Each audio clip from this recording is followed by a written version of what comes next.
The primary reason for grounding a service to a water line is to maintain the electrical system at earth potential. It's not primarily to prevent shocks in bathrooms. By grounding the service, any fault currents that occur in the electrical system are directed through the grounding wire and into the earth, effectively dissipating the dangerous electrical energy harmlessly. While grounding to a water line can provide some level of protection against shocks in bathrooms, it is not the sole purpose. Bathrooms are protected primarily by, firstly, ground fault circuit interrupters or GFCIs that detect small imbalances in current and trip, interrupting power to the circuit. Secondly, circuit breakers that protect against overcurrent and short circuits, which can also prevent shocks. Mike Holt's speculation about the future of grounding practices highlights the ongoing evolution of electrical safety standards. As research and technology advance, it is possible that new and more efficient grounding methods may be developed that replace the traditional method of grounding to water lines. However, for the time being, the National Electrical Code, or NEC, still requires grounding to a water line as the primary means of grounding a service. This requirement is based on the proven effectiveness of water lines as a low-resistance path to earth. Let's delve a little deeper into why maintaining earth potential is so important in electrical systems. Earth potential refers to the voltage of the earth, which is ideally 0 volts. Electrical systems are grounded to the earth to provide a reference point for voltage and to stabilize the system. This is crucial for several reasons. Firstly, it helps to prevent voltage fluctuations and transients. Without a stable reference point, voltage levels in the electrical system can fluctuate wildly, which can damage equipment and create safety hazards. Grounding provides a path for these fluctuations to dissipate into the earth, keeping the voltage levels within a safe range. Secondly, grounding helps to protect against lightning strikes. Lightning is a massive discharge of static electricity, and if it strikes a building, it can cause severe damage to the electrical system and pose a serious threat to human life. Grounding provides a path for the lightning current to flow safely into the earth, minimizing the damage and reducing the risk of injury. Thirdly, grounding helps to prevent the buildup of static electricity. Static electricity can build up on equipment and surfaces, especially in dry environments. If this static electricity discharges through a person, it can cause a painful shock. Grounding provides a path for the static electricity to dissipate harmlessly into the earth, preventing these shocks. Now let's talk about the role of water lines in grounding systems. Water lines are typically made of metal, such as copper or steel, which are excellent conductors of electricity. They are also buried in the earth, providing a direct connection to ground. This makes them an ideal grounding electrode. When an electrical system is grounded to a water line, the water line acts as a low-resistance path for fault currents to flow to earth. This helps to quickly clear faults and prevent dangerous voltage levels from developing on equipment and surfaces. It's important to note that not all water lines are suitable for grounding. Plastic water lines, for example, are not conductive and cannot be used for grounding. Additionally, water lines that are isolated from the earth by insulating couplings or fittings may not provide an effective ground. The NEC specifies the requirements for grounding to water lines, including the type of water line that can be used and the methods for making the connection. It's also important to understand the limitations of grounding to water lines. While it provides a good level of protection, it's not a foolproof solution. In some cases, the water line may not provide a low enough resistance path to ground, or the connection to the water line may become corroded or damaged over time. In these cases, the additional grounding electrodes, such as ground rods or ground plates, may be required to ensure adequate grounding. Let's discuss ground fault circuit interrupters, or GFCIs, and their role in protecting against electrical shocks. GFCIs are designed to detect small imbalances in current between the hot and neutral conductors in a circuit. These imbalances can occur when current is leaking to ground, which can happen when a person comes into contact with a live wire or a faulty appliance. When a GFCI detects an imbalance, it quickly trips the circuit, cutting off the power and preventing a potentially fatal shock. GFCIs are particularly important in bathrooms, kitchens, and other wet locations where the risk of electrical shock is higher. The NEC requires GFCIs to be installed in these locations to protect people from electrical hazards. It's important to test GFCIs regularly to ensure that they are working properly. Most GFCIs have a test button that can be pressed to simulate a ground fault. When the test button is pressed, the GFCI should trip, indicating that it is functioning correctly. If the GFCI does not trip, it should be replaced immediately. In addition to GFCIs, circuit breakers also play an important role in protecting against electrical shocks. Circuit breakers are designed to protect against overcurrent and short circuits. Overcurrent occurs when too much current is flowing through a circuit, which can happen when too many appliances are plugged into the same circuit or when there is a fault in an appliance. Short circuits occur when there is a direct connection between the hot and neutral conductors in a circuit. Both overcurrent and short circuits can cause the wires in the circuit to overheat, which can lead to a fire or an electrical shock. Circuit breakers are designed to trip when they detect an overcurrent or short circuit, cutting off the power to the circuit and preventing these hazards.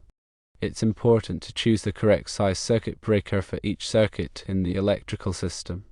The size of the circuit breaker should be based on the ampacity of the wires in the circuit. The ampacity is the maximum amount of current that the wires can safely carry. Using a circuit breaker that is too large for the wires can allow them to overheat, which can lead to a fire. Let's consider the future of grounding practices. As technology advances, new and more efficient grounding methods may be developed. One potential alternative to grounding to water lines is the use of ground rods. Ground rods are metal rods that are driven into the earth to provide a direct connection to ground. They are typically made of copper or steel and are available in various lengths and diameters. Ground rods can be used as a supplement to grounding to water lines or as a standalone grounding electrode in situations where a water line is not available or suitable. Another potential alternative is the use of ground plates. Ground plates are metal plates that are buried in the earth to provide a large surface area for contact with the soil. They are typically made of copper or steel and are available in various sizes and shapes. Ground plates can be used in areas where the soil has a high resistance, making it difficult to achieve a good ground connection with ground rods alone. It's important to note that any changes to grounding practices must be carefully evaluated to ensure that they provide an equivalent level of safety to the current methods. The NEC is constantly updated to reflect the latest research and technology in the field of electrical safety. Any new grounding methods would need to be approved by the NEC before they could be widely adopted. The NEC provides specific guidelines for grounding electrical systems to ensure safety and proper functioning. Grounding is a critical safety measure that protects people and property from electrical hazards. The main purpose of grounding is to provide a low resistance path for fault currents to flow back to the source, tripping the overcurrent protection device and energizing the circuit. This prevents dangerous voltage from appearing on metal parts of equipment, which could cause electric shock. There are several methods for grounding electrical systems, each with its own advantages and disadvantages. The most common methods include grounding to a metal water pipe, grounding to a ground rod, and grounding to a concrete encased electrode. Grounding to a metal water pipe is often the preferred method because it provides a low resistance path to ground. However, it is important to ensure that the water pipe is continuous and metallic, and that it is in contact with the earth for at least 10 feet. Grounding to a ground rod is another common method, especially when a metal water pipe is not available. A ground rod is a metal rod that is driven into the earth to provide a connection to ground. The NEC requires that ground rods be at least 8 feet long and that they be driven into the earth until at least 8 feet of the rod is in contact with the soil. Grounding to a concrete encased electrode is a less common method, but it can be effective in areas with poor soil conductivity. A concrete encased electrode is a metal rod or wire that is encased in concrete and buried in the earth. The NEC requires that concrete encased electrodes be at least 20 feet long and that they be buried in concrete that is in direct contact with the earth. In addition to grounding the electrical system, it is also important to bond all metal parts of equipment together. Bonding is the process of connecting all metal parts of equipment together to create a low impedance path for fault currents. This helps to ensure that all metal parts of equipment are at the same potential, which reduces the risk of electric shock. The NEC requires that all metal parts of equipment be bonded together, including metal enclosures, metal conduit, and metal water pipes. Bonding is typically accomplished by using bonding jumpers, which are short lengths of wire that are used to connect metal parts together. Bonding jumpers should be sized according to the ampacity of the circuit that they are serving. It is also important to ensure that bonding jumpers are properly installed and that they are making good electrical contact with the metal parts that they are connecting. Grounding and bonding are essential for electrical safety. They protect people and property from electrical hazards by providing a low resistance path for fault currents and by ensuring that all metal parts of equipment are at the same potential. It is important to follow the NEC guidelines for grounding and bonding to ensure that electrical systems are safe and properly functioning. Furthermore, surge protection devices, or SPDs, are crucial for safeguarding electrical systems and equipment from voltage spikes caused by lightning strikes, utility switching, and other transient events. SPD work by diverting excess voltage away from sensitive electronic components, preventing damage and ensuring the longevity of appliances and devices. There are different types of SPD available, each designed for specific applications and voltage levels. Whole house SPD are installed at the service entrance to protect the entire electrical system, while point of use SPD are plugged into individual outlets to protect specific devices. The selection of the appropriate SPD depends on factors such as the voltage level, the surge current capacity, and the type of equipment being protected. Regular inspection and maintenance of SPD are essential to ensure their effectiveness. SPD have a limited lifespan and may degrade over time due to repeated exposure to voltage surges. It is important to check the SPD indicator lights or status indicators to determine if it is still functioning properly. If the SPD has reached the end of its lifespan or has been damaged, it should be replaced immediately to maintain adequate surge protection. Moreover, electrical panels, also known as distribution boards or breaker panels, are the central hub of an electrical system, distributing power from the service entrance to individual circuits throughout a building. Electrical panels contain circuit breakers, which are overcurrent protection devices that automatically trip and disconnect a circuit in the event of an overload or short circuit.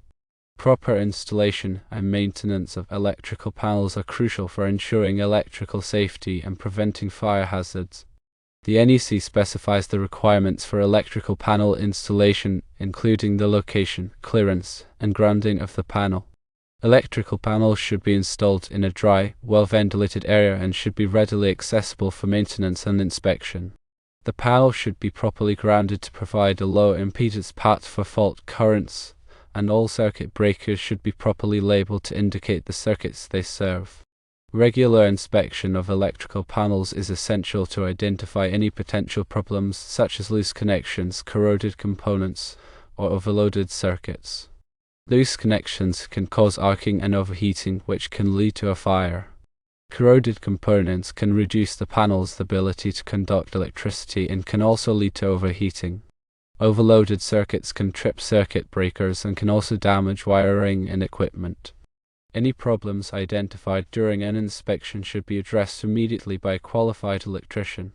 Finally, electrical codes and standards, such as the NEC, provide a comprehensive set of rules and guidelines for the safe installation and maintenance of electrical systems.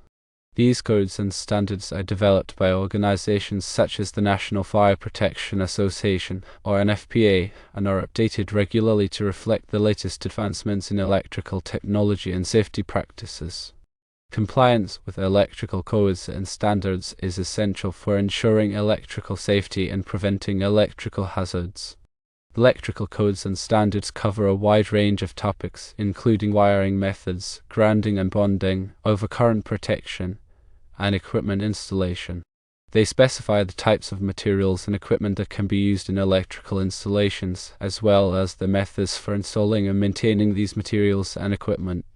Electrical codes and standards are enforced by local and state authorities, and electrical installations must be inspected and approved by these authorities before they can be put into service.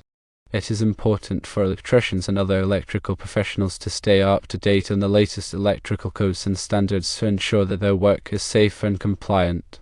Continuing education courses and professional certifications can help electrical professionals stay current on the latest changes and best practices in the electrical industry.